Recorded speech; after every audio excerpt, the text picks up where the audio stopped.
Hai Syamar kafune kabajamtoota fayyadatamtoota ilmaan Oromoo assalamu alaikum warahmatullahi wabarakatuh jirtu akkam fayya keessanii baga jiraattan application bareda akkasuni qabadhe dhufe jira inni application illeen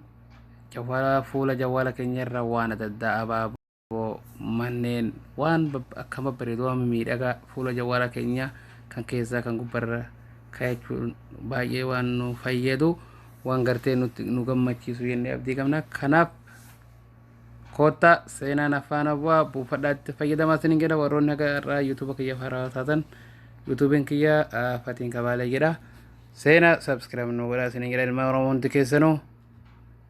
kanaaf applicationis akkam namatti tola I think baale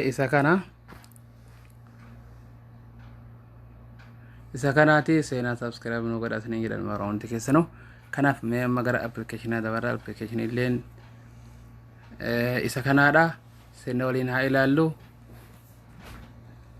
natural wallpaper jedha jechuudha application kuni Play Store keessa argattanii Play Store keessa seentanii buufattanii isa kana seennee waliin haa ilaallu waan inni qabu kun amma fakkeenya bakka jalqabarraa mee halaallu waan inni qabu fakkeenya fuula jawala irratti hidhachuudhaaf waan akkan miidhagu jechuudha baay'ee waan namatti toludha kanaaf seennee waliin haa ilaallu kun isa kana fuula jawala irratti kaa'achuu dandeenya fakkeenya bakka tanatti Windows haala kanaan jira hundisaa jechuudha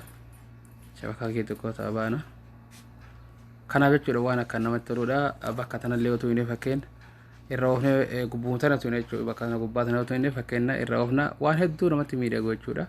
fuula jawala keenya irra kaanne baay'ee tokko nama gammachiisa sena bufadha isiniin jedha jechuudha baay'ee tokko namatti tola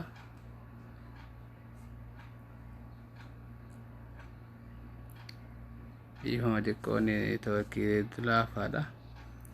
kunoo kanneen jechuudha waan nama dhibu hin qabu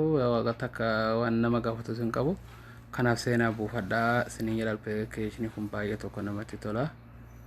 sena bufadha itti fayyadama isiniin jedha akkasuma application birallee fakkeenya mee isin agarsiisa Dubai wallpaper fakkeenya kana mee isin agarsiisu isa kana fakkeenya application isa kana jechuudha fakkeenya isa lamaanuu baay'ee tokko wallaa baay'ee tokko irraa gammade fakkeenya isa kana haasa'inne haa ilaallu amma waan adda fakkeenya fuula jawala keenya irra kaa'achuudhaaf barbaanne kunoo isa kanneen kunoo isa kana gosa barbaanne jechuudha gosa barbaanne waan namatti tolu fuula jawala keenya irra kaa'achuu dandeenya isa lama faana keenya keessaa kafeetamu gochuu dandeettanii kanneen kun hundisaa baay'ee tokko miidhagaadha jechuudha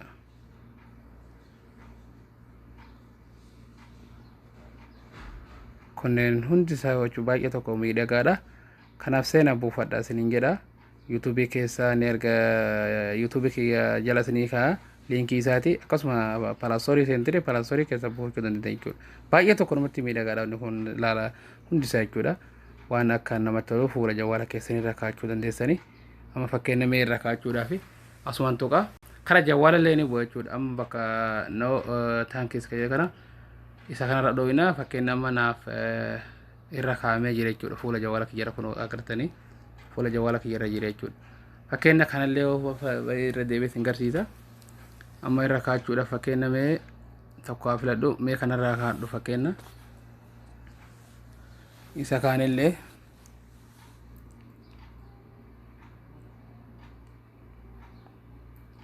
ifani turkii keetti qolaafadha fakkeenya mee irra kaa'achuudhaaf bakka deemtu bakka ta'anii tuqxanii fuula jawala keessanii fuula gubbarraa ka olii kana tuqxanii fuula fakkeenya garaa keessa jawala isa lamaffaa kana isa sadaffaa kanallee fakkeenya jawala keessatti isinii gabbuusa sadaffaa kun jechuudha jawala irratti qafoo jawala keessatti dhiqatanii buusa haala kanaan fakkeenya mee ilaalumeeni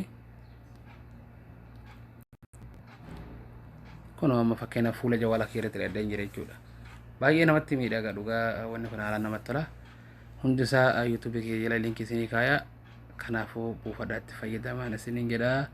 haga barumsa biraatti walitti deebinutti assalamu alaikum warahmatullahi wabarakatuh